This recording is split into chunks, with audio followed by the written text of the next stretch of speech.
And with that, Alan, I want you to know that the red button that says record is now on the bottom of my screen. You're welcome. Um, if you're wondering what's all over my hands, which you're not because you can't see my hands, I didn't wear gloves while doing this spray foam insulation project today. And turns out gloves are important, but I didn't have them. So I spent about 40 minutes in the shower trying to get insulation off my hands, and I'll be picking at them the whole night while we're on our call. Per usual, it's good to see faces in humans. So you guys look great. You're keeping up. I don't know about you guys. My hair's getting long. The gray hairs are popping out. I had to trim my own eyebrows, so that was new. These things are wicked. They get out of control. I get like 7 of them that do that. Anyways, life of the quarantine. We got pull-up week tonight, and before we jump into pull-up analysis, we've got some very creative video submissions this week. So thank you guys for going out to your parks or wherever you got out to, swing sets, to execute some pull-ups. There's some cool ones that we'll highlight tonight. We will focus in on the strict pull-up the best we can, and then progress into the kipping pull-up. And going out, have a couple videos of butterfly pull-ups and one of a bar muscle-up. So at the end of the hour, we'll progress our way through from some band-assisted or assisted pull-ups to strict to kipping, finishing out with some muscle-ups, right? So if you've got questions on either of those, you can ask those along the way as we get to them. Before we jump into those, Alan posted a summary review on a lecture that we find to be very important. We, not just us in the fitness athlete division, but we as in ICE as a whole company. And that really outlays the problem, some of the mess as it pertains to Americans and their addiction to opioids and their problem with musculoskeletal pain management and the issues we have in the medical system of over medicalizing patients, over imaging patients, and steering them down a road that they really never needed to be on. All right, and what we say all the time is like, just keep folks out of the medical system because we can't underestimate or can't overestimate the ability for the medical system to make you worse, right? And so we're trying to keep people out of the medical system as much as possible by doing quote unquote conservative care. How conservative that is up to you and your treatment style. But what we're saying is, hey, that patient says, do I need an image? 9.5 times out of 10, we're saying no. Given our red flag screening, giving the patient in front of us and everything that we know about them and what's going on as far as subjective history is concerned. But most folks, the more we hammer down on it, are not a candidate for an image. What I usually tell people is, are you ready to get surgery? Do you want surgery? If you want surgery, then by all means, go get an image because they will find something to cut you open on and they will find a surgery that's right for you. But if you're not in the business of getting surgery, then let's stay out of the MRI tube. Let's stay out of the CT, and let's rehab this thing and trust the process and load it. So Alan did a phenomenal job in that lecture. I want to open it up to any questions that you guys have regarding that.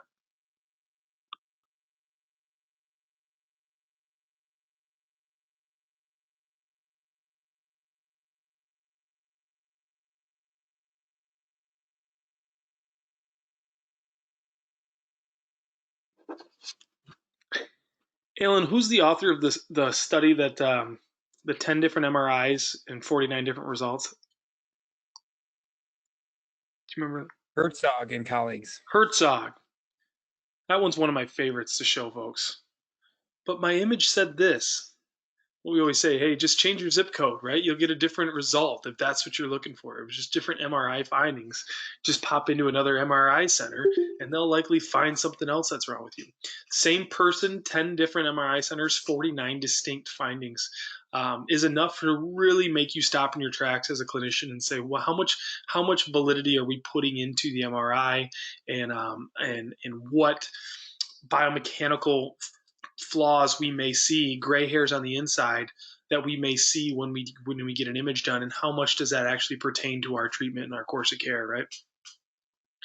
Alan says something nice a lot with folks. It's like, hey, have they explained to you what the rehab process looks like? And they're like, usually no. It's like, okay, you're going to spend 6 to 8 weeks in a sling, and then after we get you out of the sling, this is what it's going to look like progression-wise the first couple of weeks, and then if we're cruising along, what the later 4 to 6 weeks might look like. But those 6 to 8 weeks in a sling, do you know how much you can do with that arm? Nothing. right? You know how much you can do with your arm in the next 6 to 8 weeks if we rehab this conservatively? A whole bunch, right? And in 8 weeks' time, where will you be if you and I just load the shoulder together versus if you go get cut open and then drop your arm in a sling for the next 2 months, right?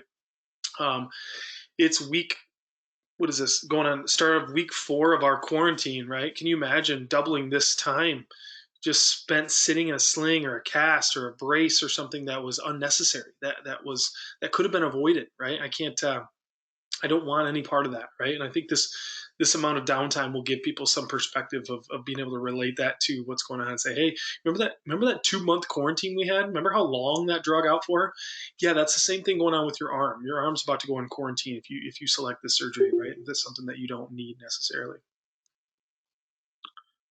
Hey, Arm, Mitch. yeah, yeah. Yeah, I was going to say, I am constantly amazed at how people will go through with the surgery, come to PT, and then be like they had no clue what they were going to have afterwards. Shocked. No clue that they weren't supposed to weight bear. No clue that they weren't going to be in a sling. No clue of any of it. No idea. And you feel so bad for them because the look on their face is like, had I known, no way I would have picked this. But it's too late now, right? We're 4 weeks into this thing already. I've already got the surgery a month ago. Like, it's too late for me to change my mind. But just, I think that just goes to speak to our culture as a whole of just the idea that my orthopedic is going to point me in the direction of surgery, and I have to have surgery. If I don't get this surgery, I just won't be right. And this understanding that, like, not all the times are you going to come out of the surgery. Most of the time, you may not come out of the surgery better than what you would have came out conservative management, right? So if we present that information to folks as saying, hey, like, we can get the same type of results and keeping you out of the knife, out of the MRI tube, out of anesthesia, all those things that we can do, all the money that we can save along the way. And by the way, the rehab is going to be way more fun when we can jump into bamboo bars, stability work overhead, heavy kettlebell carries versus getting your arm out of a sling and doing some broomstick external rotation. Man, you put those two side by side, I know which one I'm picking. So on the flip side of that, how long are you treating someone conservatively before you're like, okay, like maybe we have to refer you out? Because I know, like, I've gotten some people that are, full thickness tears that, like, they don't have any strength or in a ton of pain, and then you wait that time for the pain to come down and see if some of that strength returns, and they're just not tolerating anything. Yeah, I've got I had a full thickness tear and a partial thickness on the other side, and it was just understood that she didn't want surgery, right? And it's not that I was keeping it from her. She was just like, let's see where we can go with my pain and my strength. Very open and honest with her. Like, listen, full thickness rotator cuff tear. Some of the stuff isn't going to come back perfect, but you're going to be surprised by how much strength you actually do get back.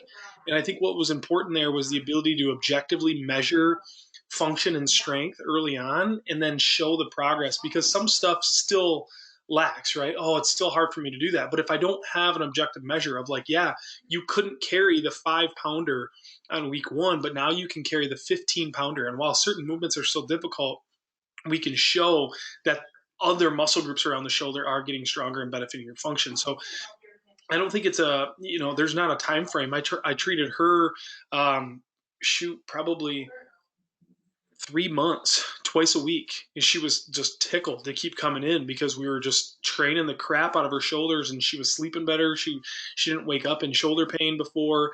And the idea was just like, let's see how strong I can get these shoulders. Like, it's working.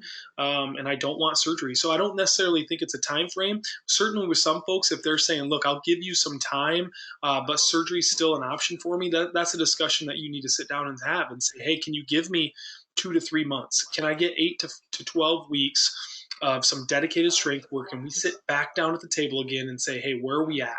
Right? Are we trending upwards? Is this a trend line that you want to stay on and you want to keep going with?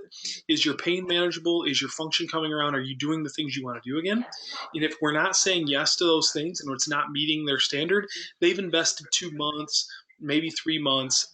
It's not really going to set them back any further. And we know post-operative, outcomes are going to be better when that patient comes in stronger anyways. So if anything, we're setting their surgery up for success if that's something they want to finish out with. Yeah, that makes sense. I think sometimes people, and not to get insurance companies involved, but like if they have, 20, 30 visits, you're like, hey, we didn't make much progress in, the 3, 4 weeks. Like maybe we need to save these visits for potentially after surgery. And, I've had a few people that like, they're like, oh God, we already burned through so many visits. And like, that's kind of the frustrating part with the system. Very frustrating. And especially early on, if you can say, if you're gathering that this individual may still want to go the surgical route and you need to ration these visits with the insurance a little bit, you can say, okay, what our plan early on is over the next, because I still know strength adaptations are going to take time. I can't expedite that process, any more than what I'm trying to. So over the next 6 to 8 weeks, here's how many visits I plan to use on you, right? If we're doing once a week for the next 6 to 8 weeks, we're capping ourselves at 10 visits, right? And when we get to the 10 visit mark, we're going to sit back down to the table and say, there was your 10 visits. Here's the 6 to 8 weeks that it took us to get there. We met once, twice a week early on, and then we stretched out to once a week, and we had a pretty dialed in home exercise program for the week. And then you came back and we re-upped that program. Then we can say, okay, we invested 10 visits. Now maybe insurance is only going to cover another 10 to 20 more visits after this. We need to be smart with what we do. So again, that's kind of something that would be, a little bit extra time on session one invested in having that hard conversation and getting a good idea of where their thought process is. And then following back up session 2 and 3 and saying, okay, we're still thinking maybe surgery's on the table, versus, we really want to hammer this conservatively and screw surgery. We're out of that. And I just got one more question revolving isometrics Yeah. and pain control. So you talked in the lecture about, view it as like medication, and with medication, you take like one every 4 to 6 hours. Like how frequently are you having them do the HEP? Is it like multiple times a day doing the isometrics, or is it like once a day? What does your prescription look like? I guess for me, it depends on what we're doing, how multi-joint the movement is. If I'm giving somebody maybe wall sits or something like full body, then I don't want them doing that multiple times a day. But if we are, doing some shoulder isometrics or some prone press ups or something like that, and they get symptom relief from it, I'm saying do this multiple times a day. I'm giving people prone press ups. Hey, do 10 every hour, especially those folks that are sedentary. They're not up and moving, they're not pumping fluid on a regular basis. That might be the only time in that hour that they move their body. So can you give me 10 prone press ups every hour? Can you get up every other hour and run through your shoulder isometrics? We know with isometrics, we're not really worried about overuse, except in extraordinarily deconditioned folks. So we know we can't really overdo it, especially if it's symptom relieving. And then just to jump on what Mitch was saying too, when we're talking about folks who are pressed for time, who are pressed for insurance reasons with visits and that sort of thing, then we need to bring other things on board, like diet, like sleep. And then again, you can tie in getting them to do their HEP multiple times a day. Hey, if this is giving you symptom relief, if you can do this multiple times a day, that will help you get better faster. And then we can have the discussion of not running out of your insurance visits and you needing to pay out of pocket or anything like that. Just to add on there, and a good comment from Jessica about Jill Cook's research and analgesic effects of isometrics. Also take into consideration the amount of vigor and like how serious are these isometrics on the nervous system, like on the musculoskeletal system. Like if these are like heavy dosed barbell back squat 300-pound isometrics, are we doing those multiple times a day? No. But if they're in that acute, very painful stage where we're doing some wall sits and that brings the pain down, or we're doing some shoulder isometrics and that brings some of that shoulder tendinopathy pain down, and they're pretty low grade isometrics, those might be something that I may dose out 2 to 3 times excuse me, 2 to 3 times a day, versus some of those really heavy dosed strength-based isometrics where the pain isn't so much on board, but we're trying to avoid peaking more pain and we're still trying to get strength through the tendon, right? So those might be something that I dose only once a day or like every other day in that matter. Olivia, you should just pray.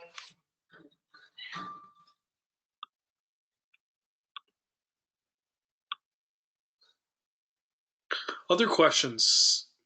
Don't. Action-based, Going back movement-based.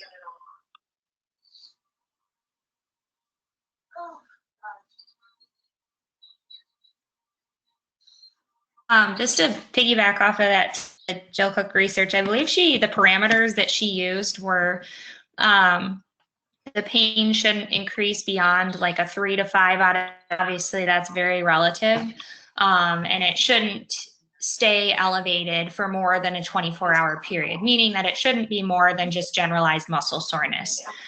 The traffic light model, exactly. So that was, I think, what they found to be the best parameters to use in terms of deciding prescription and then progression of the phase of loading.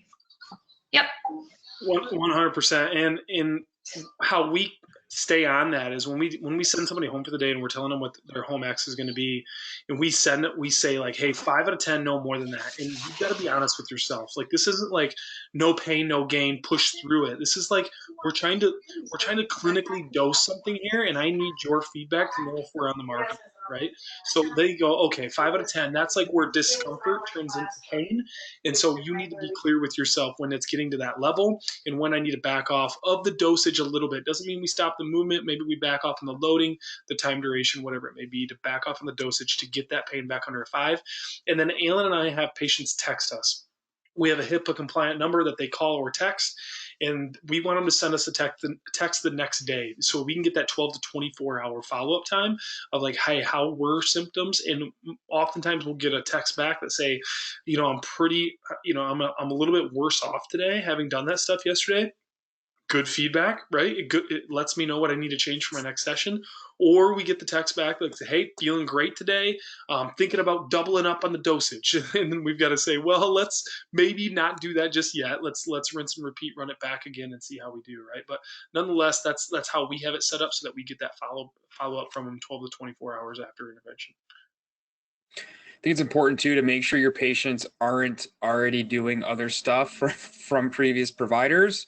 You'll come across some folks sometimes who have never been told to stop doing stuff or never self-discharge stuff, and they're complaining about how much time your stuff takes, and it turns out they're going home and they're doing 3 to 4 hours of PT a day from their PT from 10 years ago and the PT from the time before you. So make it clear that all they're to be doing is the stuff you give them, and then also be that PT that discharges stuff. Hey, that stuff you've been doing that we did the past couple weeks, that stuff is too easy. Quit doing that. Here is your new home program. It might include some of the same stuff, but it's also going to include this new stuff that we've been doing.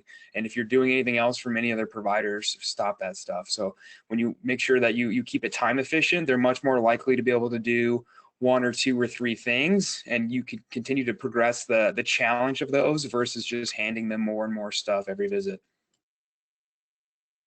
So for those of you with your webcam on, and if you don't have your webcam, you can use the chat bar. Show of hands if you're using isometrics for early intervention pain control, strengthening, rehab wise. If like isometrics are part of your go-to.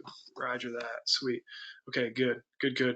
So those are good trends to see, because when we started talking a little bit about Jill Cook's research in our live courses, we'd get a lot of blank stares like, isometrics, interesting. And I think for a lot of folks, it kind of reframes a little bit too. Like, what are you actually spending that hour or that 30 minutes, or maybe for some of you, it's only 10 to 15 minutes. And, what are you actually spending that time doing? Because when push comes to shove, are you plugging in an ultrasound machine that's equally as good if it's not plugged in the wall?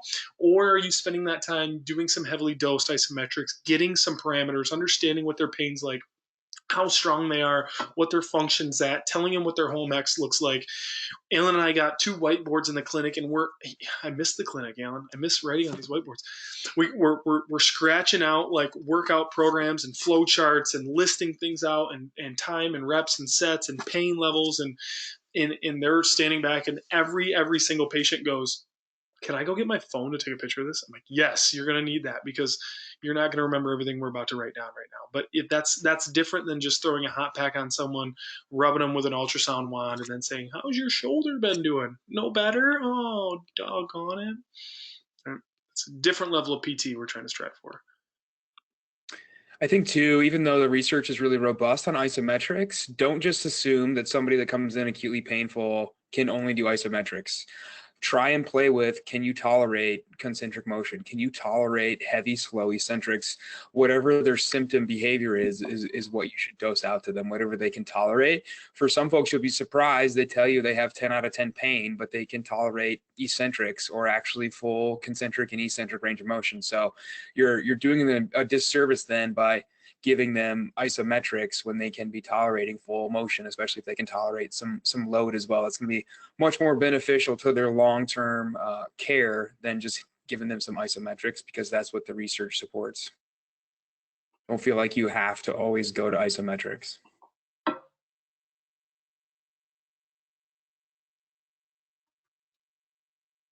Great stuff so far. Any last questions before I throw the first pull-up video on the screen?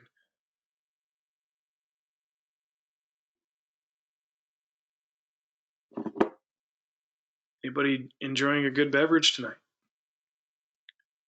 Any other Wisconsin natives in the room besides just Guillermo? For those of you, a couple, Jessica raises her hand. She says, for those of you that don't know me well enough, I like fruit in my beer, and I'm not ashamed to say it. A little spotted cow, I got some of that in my fridge, believe it or not. Yeah.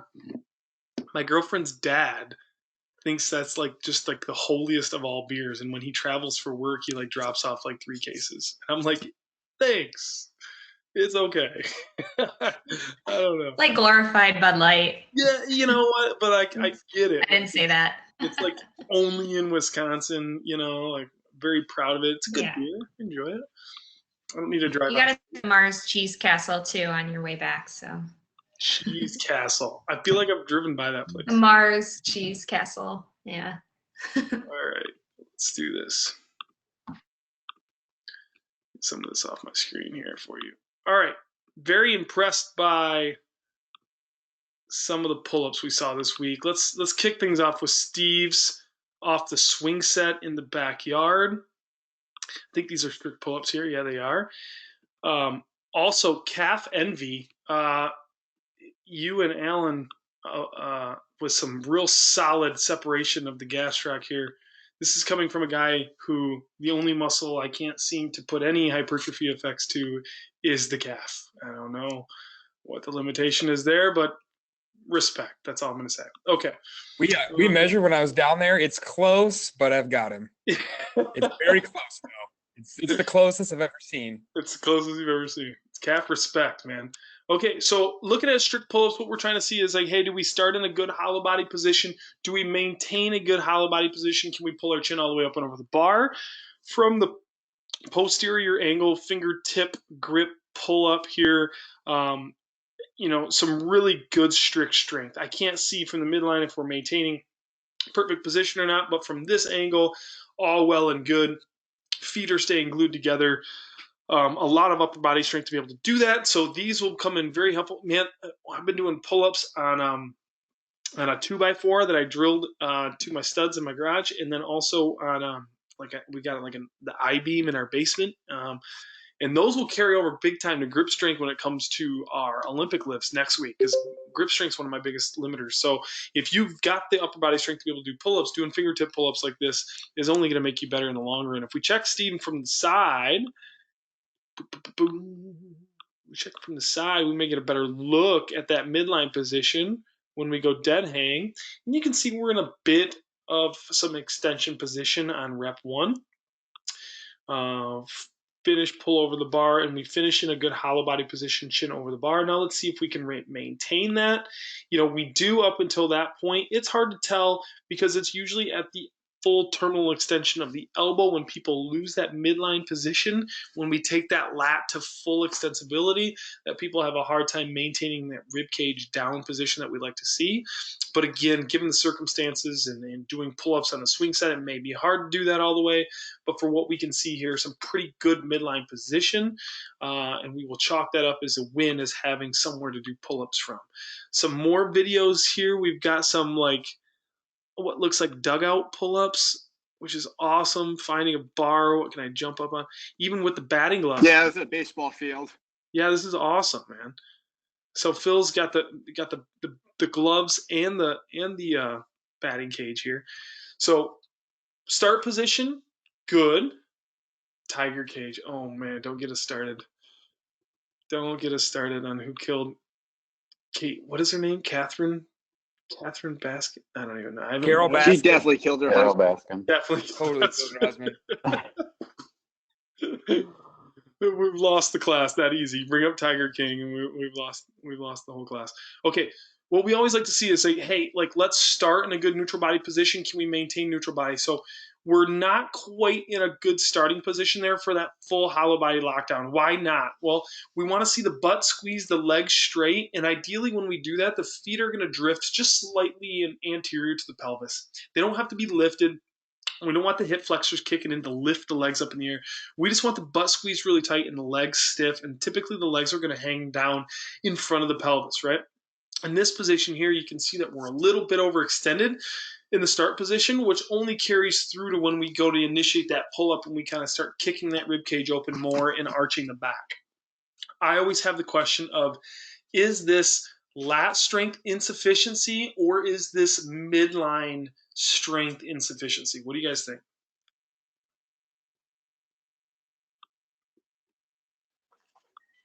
I just want to jump in and defend myself on this one real quickly. I kind of mentioned my for it. post too. I promise I'm not trying to be an asshole here, but I don't think it's lat weakness, and I don't think it's core insufficiency. I think I demonstrated the hollow hold pretty good, and I can dead hang pull up as many as you want me to.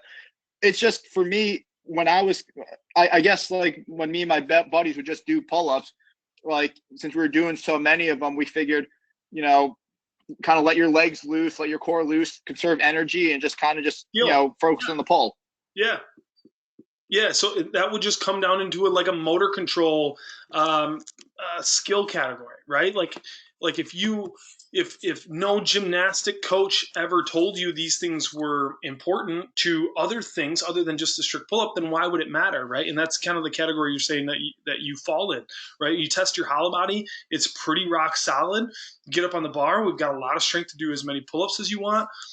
We just didn't know that we needed to string these components together, right? And why does that matter to the strict pull-up? Well, it doesn't that much, right? And that's the reality, is like when it comes to neutral spine and maintaining rigidity, when we're doing back squats and overhead squats and things of that nature, where there's axial compression on the spine, maintaining neutrality is vitally important, right? But when it comes to gymnastics-based movements, it's just an inefficiency in terms of force transference to other movements.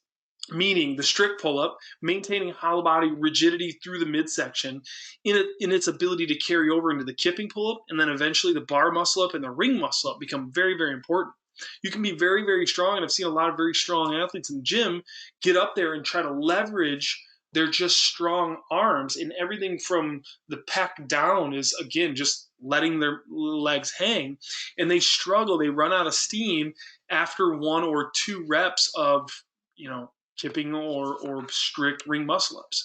And the reason being is because they're not able to transfer force well through the rigidity and the stiffness of their legs when it comes to turning over multiple reps of the muscle up, right? And so we institute those principles early on when we have the ability to coach and work with an athlete, is to say, hey, yeah, you've got a lot of arm strength. Let's work on stiffening up the lower body, making the whole system tighter. And that way, when we go to move off a fixed object, the body moves better and a little bit more efficiently, that we can carry forward into some of our higher level gymnastic movements, right? So that's exactly where that would fall for you, Phil. Is like, just, it's not a strength issue per se anywhere. Now, granted, I would say that every athlete, no matter how strong they are, could probably work on their hollow body a bit more. But with that being said, it's just a matter of putting it all together in real time and then working on the skill that comes with that. Would you agree with that? That's fair. That makes sense to me. Yeah. Jessica with a good question here. What role might the serratus strength play in position posture issues? Jessica, you mean hanging from the bar positional posture issues? I guess any part of it, or being able to maintain the like hollow body position. Obviously, I know that a lot of that is your general core strength, but I would assume that serratus might play a role in it, but I don't know. I guess that's what I'm wondering.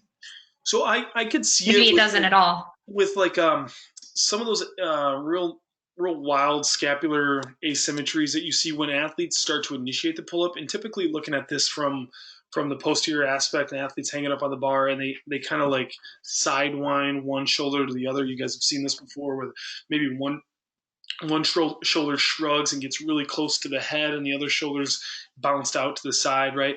There's some serratus involvement potentially going on in that would be worth testing out.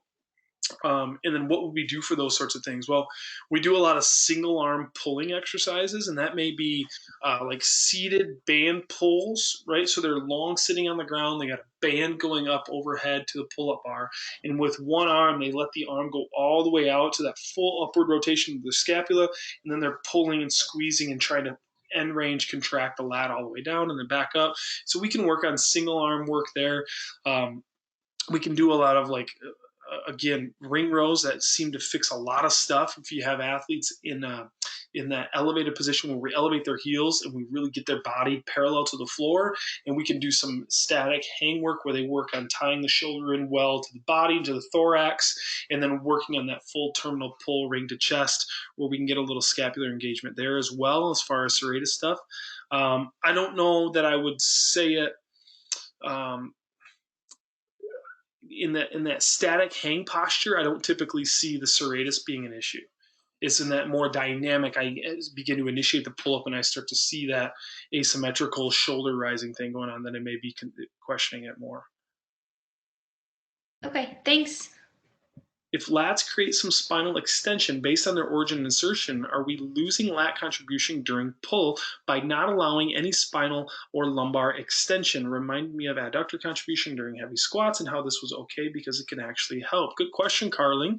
The lats inserting on the thoracolumbar fascia and the posterior aspect of the pelvis in their full, you tighten up the lat on both ends, you're going to get some rigidity and stiffness out of the back and into some like lumbar thoracic extension, right?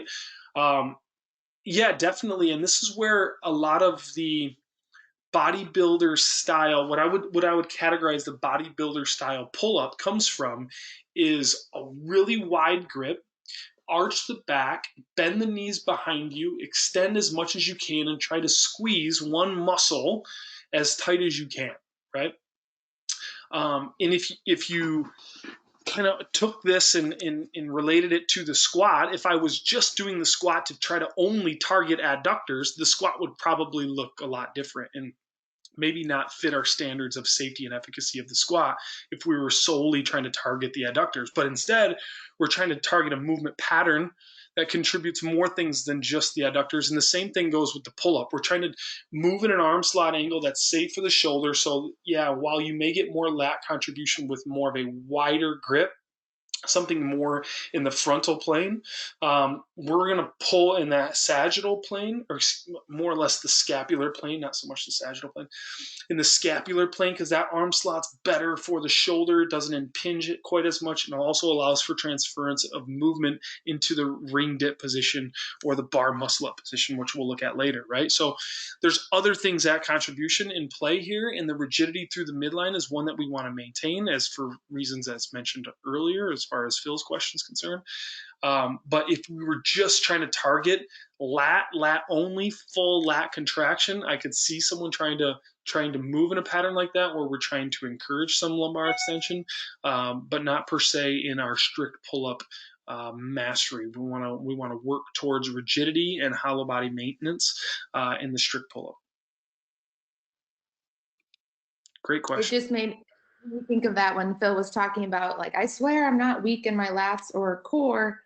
And it made me think of that, like maybe he's arching a little bit to almost like, because he's using lats. So it just made me think of, when are we okay with these so-called movement impairments because they're actually advantageous, versus when do we want to control for them to create tension, like you're saying? So, it's like, when is it okay and when is it not, based on if it's Context. advantageous or, I don't know. Yeah, context always wins out. And like, how many athletes have I taken off the bar because they overextend on their pull-up? Zero.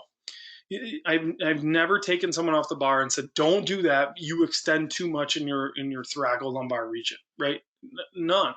It's just a point. It's just a data point for me to say, "Hey, we're having a hard time with stiffness in the anterior core, or we may struggle with end range lat strength, or we may not know the skill of maintaining rigidity and stiffness through the system." And those are just data points for me.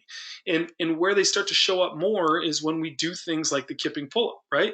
And you can see a muted, basically the lack of midline position comes into play here, where we've got a decent kip swing in the posterior aspect, and we pretty much maintain that extension the whole time and then just do a strict pull-up out of it, right? So this is not there's no force generation going on here, going back to the lack of midline position we saw with the strict pull-up. So this is the point of working on things during the strict position, so that we can teach the skill, teach the progression, and then build on that when it comes in terms of the dynamic nature of the kip and then eventually the butterfly. Can he do kipping pull-ups? Yes, he's swinging on the bar and getting his chin up there, and he's doing some variation of some butterflies as well. Could we make them better? That's the question that I ask. Could I make those more efficient? And by more efficient, we mean able to do more work, right? I can measure that. What's your max set of butterfly pull-ups until you have to come off the bar? If our lats can do strict pull-ups until the cows come home, we should be able to do 20 to 30 butterfly pull-ups then. Because theoretically, I'm able to use momentum, and I know that lat strength isn't the problem. So if I can't stay on the bar for 20 to 30 butterfly pull-ups in a row, then what's the problem here? If it's not lat strength, then there's probably some coordination of midline position that we need to dial in and get better. And if we can make those more efficient by both our standard of being able to observe and track improvement of performance, also I should be able to see it improve in the stability of the shoulder. Meaning that if I'm inefficient through the midline because I'm not engaged, I'm not transferring force well, and I'm relying on my arms are going to get tired, and I'm going to start looking very sloppy in the shoulder. So inherently it becomes safer on the shoulder if I have better positions mechanics maintained. And that's really the point at the end of the day. Strict pull-ups are rarely going to lead to someone having pain in the low back, right? And rarely are butterfly or kipping pull-ups going to do that as well. But it may mean that someone's less than efficient in the shoulder, and that may start to present itself later on down the road when they're year 1, year 2 into their CrossFit progression, right?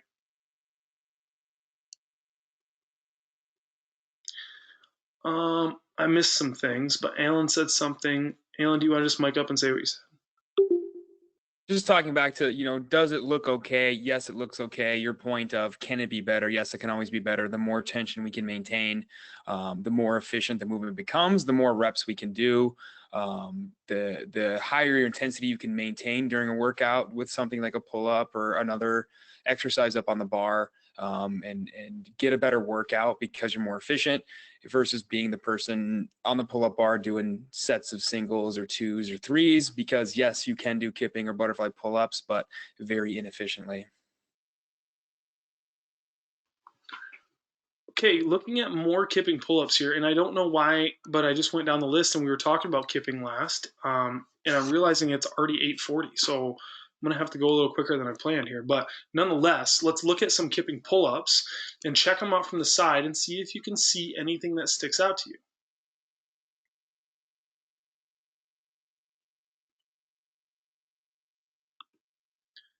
Does the athlete have trouble with lat strength?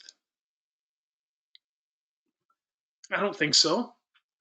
These are kipping chest to bar pull-ups, pulling very high and very deep on the bar, making it look quite effortlessly. So I don't say this athlete has an issue with strength in the lat per se. But let it play through and see what else you see. And Jessica made a good comment here of knee flexion. And where do we mean that? We mean that right here at the bottom of the kip.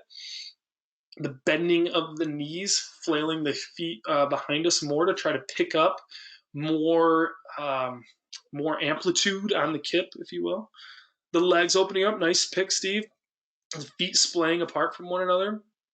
Check upper extremity in this position. Can you guys pick up on the fact that it looks like the elbow is bent and the shoulders internally rotated a bit? Alex, yeah, says tight lats, and that's potentially a contribution there of what's making that kip. As we come through in the swinging phase, we get to a point where we bend, internally rotate the shoulder, and finish out that kip position there. I always poke this towards the tight shoulder club people, but this ultimately could fall into that skill motor control category as well, where we're just not comfortable with a straight arm and really full terminal flexion of the shoulder, because that's ultimately all it is. A lot of people think that the kip requires some crazy amount of shoulder mobility. It really doesn't. It requires 180 degrees of shoulder flexion, which is just full normal, right? Just full normal range of motion all the way overhead with the arm straight, right? So it could fall in a skill category even if we had that range of motion, or it may fall into the tight shoulder club where we're bending and internally rotating there, right? Carlin with a good point. Would you like to see his prone extension arch liftoff? Totally, right? Like, because that would be able to tell us, can we maintain the both the knees being straight, toes pointed, and hips extended, and can I get the arm close to my head without my elbow bending, right? So that would tell me some components while coming off the bar, getting the skill component out of it, and just seeing from an active position standpoint, can the athlete get into the position of which I'm asking them to get into in the kit? Now check it from the front and you'll be able to see that shoulder position quite a bit better as we swing through, elbows bent, shoulders internally rotated, right?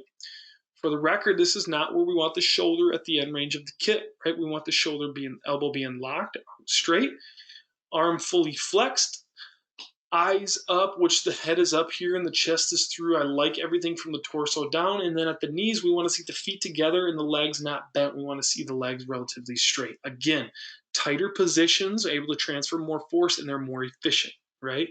And so when we see a kip swing like that, feet bending, the heels kicking up behind us, that's lacking efficiency, which means this athlete's relying primarily on the strong lats that they demonstrated from the first couple of kips, right? The chest to bar pull-ups. The athlete's strong in the arms, and they're relying primarily on that to get the job done.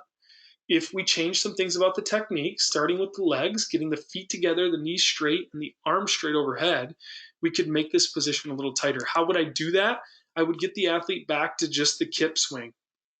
I would master just this kip swing first, because you can see that there's that terminal extension is missing the whole time. Like, we never really jump and let the arm go fully straight, right? And this could be fear avoidance. There could be a shoulder issue in the past where letting the arm come to full hang on the bar is a frightening position. I've seen this with some athletes before. And so we need to teach, again, going with a straight arm, being strong on the bar with an active shoulder position, and pushing and pulling on the bar with a straight arm. Once we can get back to doing that, we can start to build up the kip from the bottom up, if you will, and then layer on the full movement, because we know they've got plenty of strength for it. And we're just all in the business of teaching skill at that point, right? So a great point from Carlin. Get them on the ground, have them do the arch position. Let's see what they got mobility wise.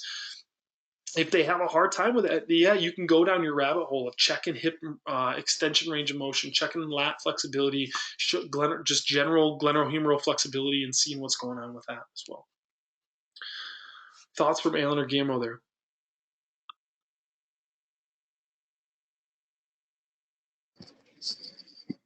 Nope, I was just going to add the straight arm hang. Some people just are not comfortable there, don't get there.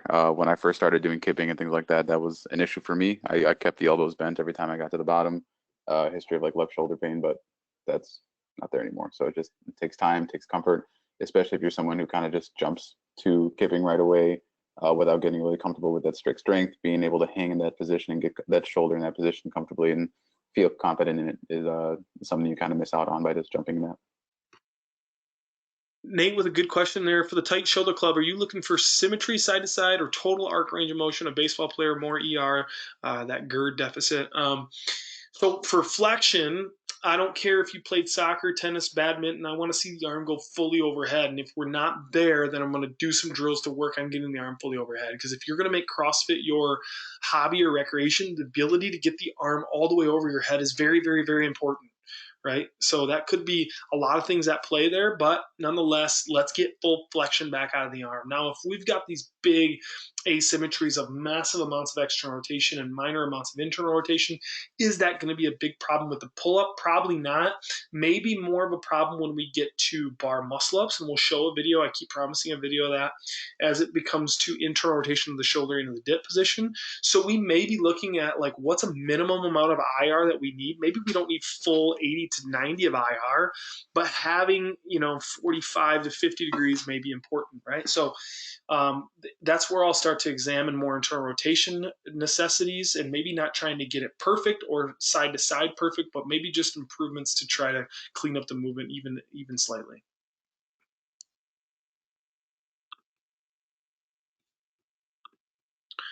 Okay, before we get into some bar muscle ups, I promised that I would show some scaled pull-up options, and I want to do exactly that. So this is Morgan showing us an eccentric. She jumps up off the box, starts with her chin up and over the bar. The really important thing here is that we train the full range of motion. That's the benefit of the eccentric, is that you can train 100% of the range of motion under body weight conditions, which builds the strength necessity for a strict pull-up down the road. If you do eccentrics and you do them diligently twice a week, starting with 3 sets of 4, or maybe even less if you're having more muscle soreness, and eventually building yourself to 3 sets of 5 and maybe 5 sets of 5, you will have a pull-up within the month. I promise you that.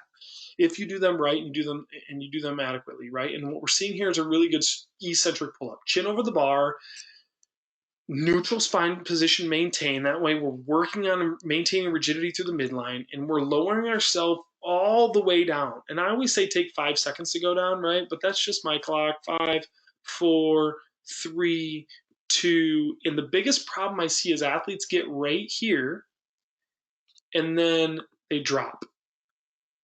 Now, Morgan does a great job of going all the way to a straight arm position before she lets go of tension, right? Most people struggle initiating the pull-up right here, starting the pull-up, right? And then they do these eccentrics and they get to this point and they've done so much work and they think, I have to be done now. And they just drop from there. So make sure that you do those all the way to a straight arm and then get yourself back up on the box, climb back up and do another one. Evan had a question on that. What question you got, Evan? Sorry, I just want to kind of clarify a little bit more on progression. So when I started trying to work on my pull-ups, I basically was doing the jumping, the eccentrics, have started doing some band stuff, and then I've gotten stronger to now where I'm able to do some strict pull-ups. But I'm trying to figure out and go back to like my exhaustion days and back when I used to bodybuild a little bit more. What is a better progression? Should I knock out, or with patients in general too, 3 strict pull-ups, and then go ahead and finish with some band pull-ups, and then finish with some eccentrics? Would you break them up to different sessions? How would you kind of work that within a session to really maximize just building that strength and endurance up with that? Man, that's a great question. And you can go a lot of different ways with it. But the one thing that really stuck out to me when building pull-up strength was approaching it just like back squat strength. And what I mean by that is a lot of people think pull-ups and they always think a max set. Jump up and do a max set and then rest, and then jump up and do another max set and then rest. Think about if every time that you back squatted, you just did max sets, right, all the time. Like, would you get stronger? Yeah. Is it the best way to get stronger? I don't know. Maybe. I don't want to do that experiment to find out. But what I'm trying to say is dose it in the same strength realms that you would dose out squat work. Meaning, let's do 5 sets of 3. And if 3 is easy for you, let's weight it up. Let's do a belt, strap it to a kettlebell or a plate, and let's do 5 sets of 3 weighted. If you're doing 5 sets of 3, and by the 4th set, you're having a hard time maintaining that volume, then let's finish out the 5x3 with some assistance. And that could be in the form of eccentrics. Maybe I do jumping pull-ups and I do eccentrics to finish out the set, or I do some band assisted work. It doesn't matter at that point per se. But I would approach that in the same realm that I would do squatting. And if I really wanted to expedite it, I would move from 1 day a week of training volume to 2 days a week of training volume. And then maybe 1 day a week I'm doing 5 sets of 3 like we discussed. And another day of the week I'm doing 6 sets of one heavy single pull-up, right? Really load it up and do 6 sets of 1. And then you can kind of undulate with your programming periodization a little bit there. And then I think what a lot of people do is they think volume, volume, volume on their pull-ups, whereas developing the strength there would be a different rep scheme and something that they would approach differently if they looked at it through that lens, right? So just a few ideas there, but there's infinite. Alan, Guillermo, you guys got anything you want to throw on there? I think you should keep it constantly varied.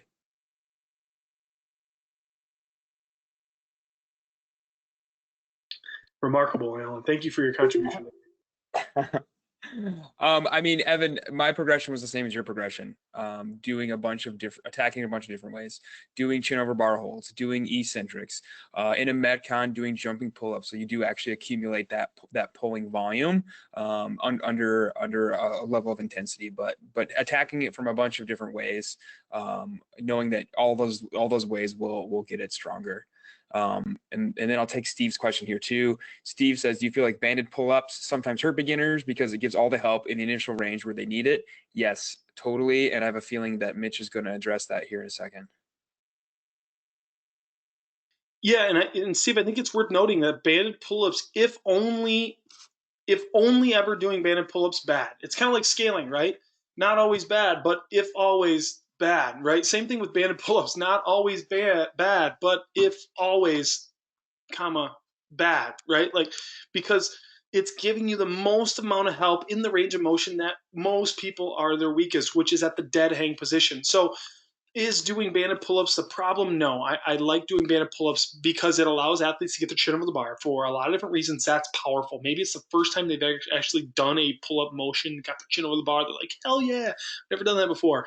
2, being able to do higher volume in a workout and being able to unload a little bit of body weight is important as well, right? And so being able to move through the same workout as everybody else, doing 5 rounds of 20 pull-ups a round or whatever the workout may be, and giving them a band allows them to offload a little bit and accumulate that volume. I think that's beneficial as well. But I think there are opportunities to get off of the band and do other options that are going to help an athlete. And one that I like is I like doing half rep pull-ups. I like an athlete that has a certain level of strength and good coordination with their kip that's always ever been on a thin green or a red band to get off a band and to do half rep pull-ups, intentionally not getting their chin over the bar, but maintaining the coordination, the swing, pull, and press away, swing, pull, and press away.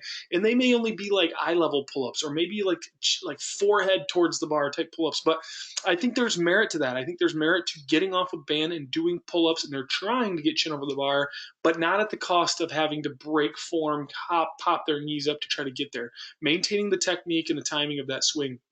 The jumping pull-up is another one that gets an eye roll quite a bit of like, oh, it's just a jumping jack, right, with my hands on a bar. No, if you do a jumping pull-up right, they're really stinking hard.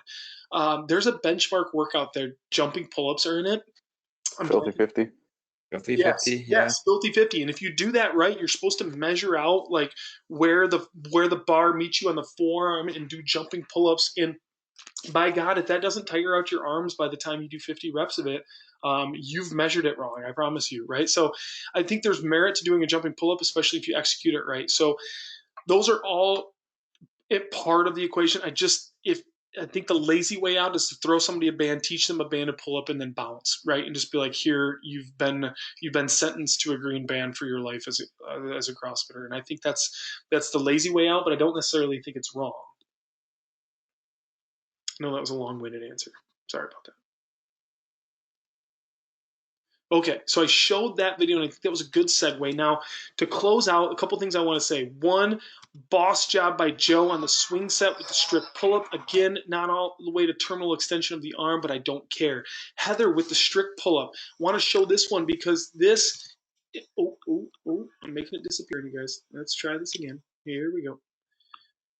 I wanted to show this one because we see that break in midline position almost right away, and I'd be willing to bet that it's and not or. And what I mean by that is a little bit of end range lat strength and some midline strength, probably both at play here when we see that big broken midline position, work in double time to try to get that chin up and over the bar. And you also start to see the knees pop in there to help. It's my belief that when you start to see the knees pop up in there, it's to try to make up for the stability in the midline, right? The body is trying to like pull stability from the hip flexors and bringing the knees up to the chest to try to help stabilize the core to allow the arms to pull off them, right? You need a firm chassis to be able to move and operate your body off them, right? So when I see athletes popping the knees up in their strict pull-ups, and then especially in the kipping pull-up, which I believe we have a video of. Yes, we do. Look at that. I love it when a plan comes together. When we start to see the knees popping up in this is kind of my idea of like, hey, it's probably helping out some of the lack of midline position, right?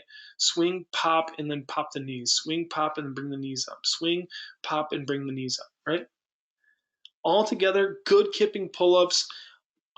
Strict strength obviously could benefit from doing more eccentrics and doing more of some of the regressions that we just talked about, but we've got one under the belt and we've got a handful of kipping pull-ups under the belt. I think doing a few rounds of eccentrics would help benefit both of these movements without a doubt. Now I wanted to get to the muscle up.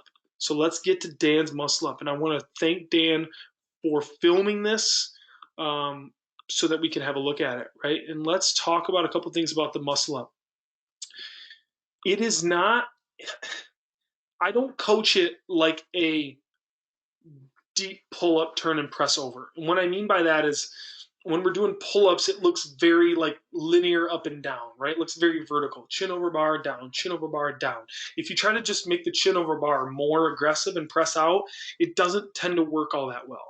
And so I think in terms of a bar muscle up as laying back, and with a straight arm, I'm trying to push the bar to my hips, right? And so my body ends up laying back a little bit like a front lever, if you can envision what a front lever looks like in gymnastics. It's kind of that position, if I can pause it right here, right? I'm kind of laying back and we're trying to pull the bar down to the hips. Notice that doesn't look like a pull-up, right? If I froze this and like all of a sudden he was doing pull-ups, you'd be like, what? This isn't what I'm familiar with, right? And so a straight arm trying to pull down to the hips. How do we get there? We get there with a bigger swing, right? So you'll see him jump up and almost like Superman jump into the bar, this big kip swing to try to pick up more momentum. And then we're laying back and pulling the bar down to our hips. Now we lose a little bit of positioning because we bend the knees up, right? So we've lost a little bit of midline positioning, just a little bit of force dump there. But a really good job of trying to bring the lats down or trying to push the bar to the hips. Now we come up just a little bit short, but here's what I'm going to say.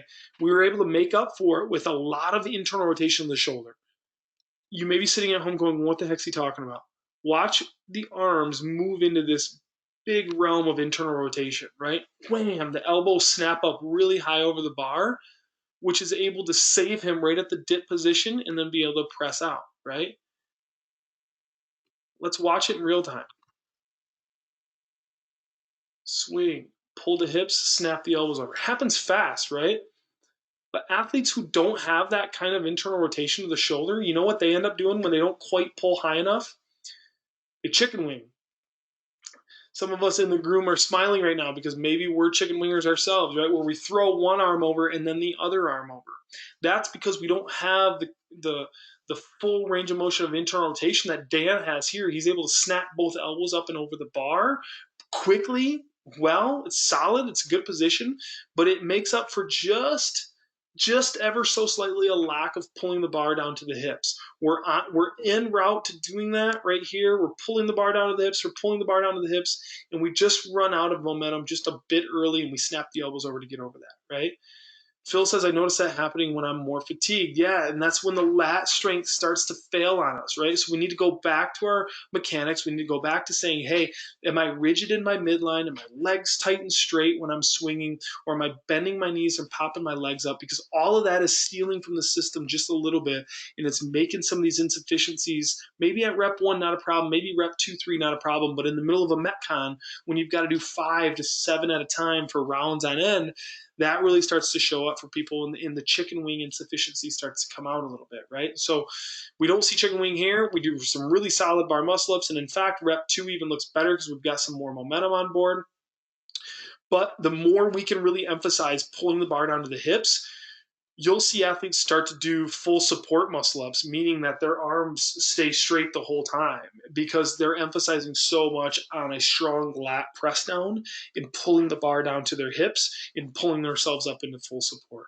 So all the mechanics we talked about all night long as far as midline positions really start to show up and become more and more important here. I'm going to take questions in just a minute, but I want to show one more video. And I want to show Dan's from the side because he does 3 movements, kipping, strict kipping and butterfly. I made the comment last about what? I said a little bit of just missing lat strength at the end. And when we see the strict pull-ups, rep 2 and 3, we're got a little bit of that Pez dispenser chin over the bar going on, which I'm guilty of on occasion as well. But when I'm trying to train just strict pull-ups, I'm trying not to crank my head in any unnecessary extension because I want to train more pulling of the lat, right? So I want to develop full elbow extension position or arm extension position as I'm pulling that bar down as far as I can get, almost touching my chest, right? So just slight, right? Now let's look at the kipping pull-ups. Again, with arching, throwing the chin up there and just a little bit of missing pulling strength. And then the butterfly kind of falls in the same boat. Chin up to try to get chin over bar position, maintain. And if you don't know what I'm talking about, we can pause it for you here. The chin up to try to meet the standard.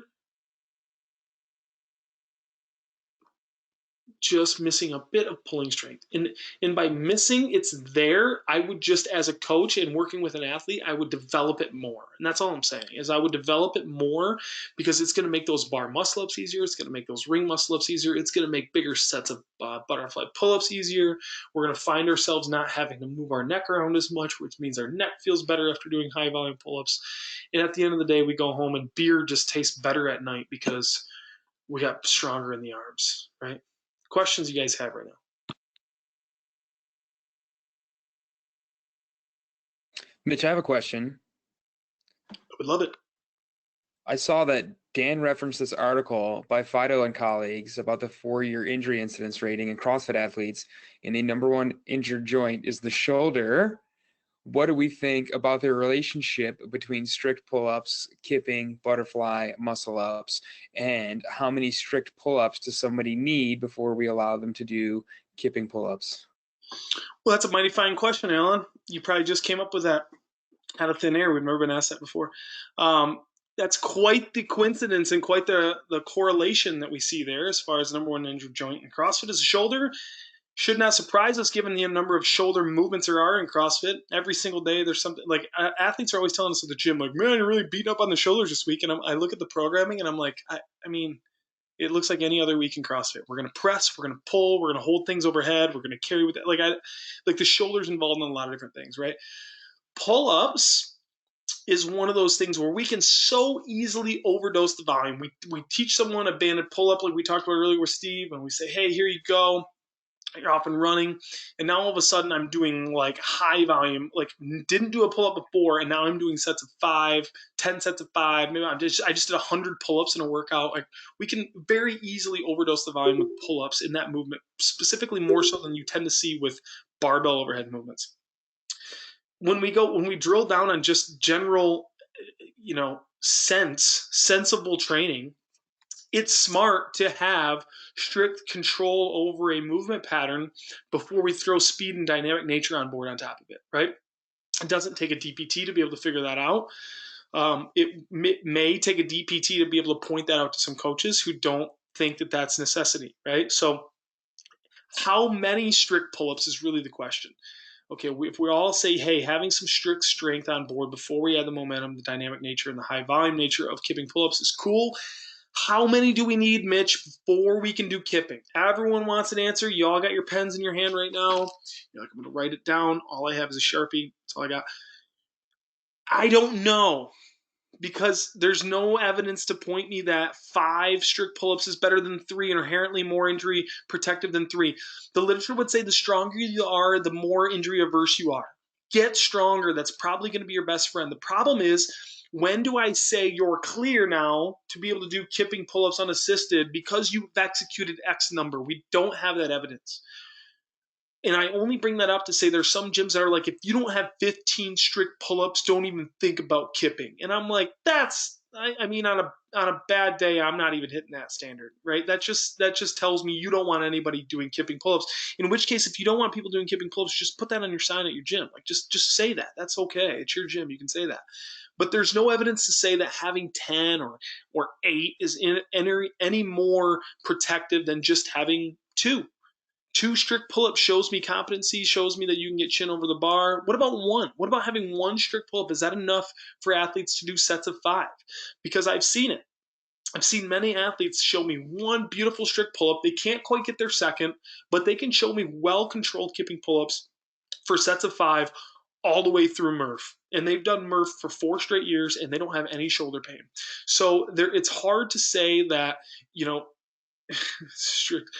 It's hard to say that any certain number of pull-ups are more protective than another. We know that strength is more protective of injury. If you're worried about it, keep getting stronger. If you're a coach, be looking for competency. Be looking for control of movement. And by that, in the strict pull-up, maybe just 1 or 2, and then be looking for that in the kipping position. I've seen athletes do 6 or 8 strict pull-ups, right? Do weighted pull-ups during workouts, but then their kip looks atrocious. They're flailing around, they're regripping, their feet are kicking, they're slamming on their shoulder a bunch. I'm more concerned about working with that athlete than I am working on the athlete that doesn't have a strict pull-up but shows me a really good kip, right? I know that's gray. I know you guys were really wanting to write an answer down that said, like Mitch said, 4. 4's the number. And maybe it is for some people, but maybe it's not for other people. I don't know.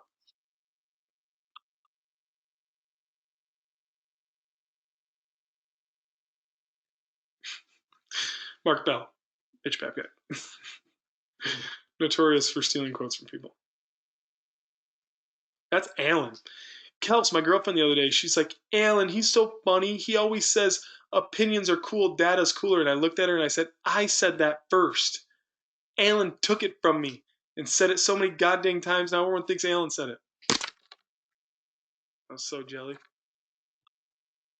You got to make the message. You just got to control the message.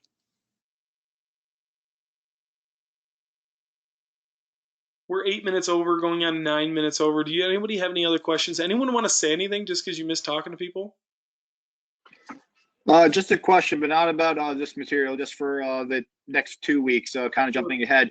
Do you want power for both Olympic lifts, or do you want full like squat, or do you want hang? Like, what are you looking for? Man, we always say power for simplicity purposes. What I mean by that is we don't have to muddy the water going into the squat. Now, if you're comfortable with the movements and you want to show us a squat snatch, or this week would be a squat clean, by all means, you can show a power and a squat. You don't have to submit both. If you're more comfortable with one, you can submit that one. We'll have a look at it nonetheless. If you've never done the movement before, just jump the bar to your shoulder. We'll call that a power clean, and we'll have a look at it.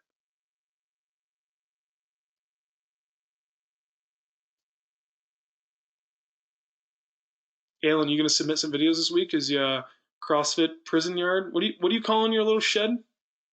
CrossFit Prison Yard. Classy. Yeah. Stash giving off that vibe? No, the lack of meat at the grocery store makes me feel like I'm eating like a prisoner with a small amount of meat and a small amount of rice. I just thought the mass amount of push-ups everyone's doing right now just inspired you. That too. Yeah. Push-ups. Is it patented? You could go Tiger King style and get some expired meat from the Walmart. I was at Walmart today. I've never felt more sad in my life. I'm usually sad there in general. The few times I have to go there, but the militant style of letting people in one at a time and the lack of meat made it even more sad. I didn't think Walmart could get more sad. I was wrong. Damn you, COVID-19. Kels ordered a butcher box like 2 weeks ago. Still not here. It ain't coming. Some people got it off the truck. They're eating your steaks right now. Don't know when we'll see that. Is there any Clorox wipes in Michigan? There's no toilet None paper. down I've here. been able to find toilet paper for 2 weeks. I know. I have no issues. Same. Bro, come over. I will give you a roll, bro. We have no issues with toilet paper or meat. I've traveled with Alan enough. I need some toilet. got a free roll of toilet paper with my takeout tonight. this was so cool. So we're like, we're in a new, we moved into the subdivision and we haven't met many of our neighbors, and our neighbors right to the next to us were in Florida for 2 months. Like we moved in, our first 2 months here, they were in Florida. They finally just came over and gave us like a welcome to the neighborhood gift. It was a full pack of toilet paper. It was so sweet. They were like, welcome to the neighborhood. Here's some toilet paper. In a month, that'll be worth a pallet of gold bricks. They were like, we thought about bringing you cookies, but this seemed a little bit more timely. I was like, it totally is. Thank you. Have you guys seen the markups on like people trying to sell gym equipment because you can't find it on like Rogue, Vulcan? No one's selling it because it's all out of stock. No, but I'm about to put my dumbbells up for sale if that's the case, dude. Oh, you can make a killing right now. People are hungry for gym equipment. Someone was selling a set of 45 for like April 26th. I wonder if someone will buy my shake weight. Love that thing. All right, team. Alan, why don't you tell them what we got for next week and turn these cats loose tonight? Next week, we're talking about loading quote unquote non-traditional populations. So we're going to talk about kids. We're going to talk about older adults. We're going to talk about pregnant and postpartum ladies, and we're going to talk about adaptive athletes. Just finished an entire lecture on youth sports specialization for a new course we're launching next week. So we'll sneak you some of that research as well in the recap video. And then we already talked about it. The movement is the power clean. If you have access to dumbbells, kettlebell, or barbell, please show us some variation of the power clean.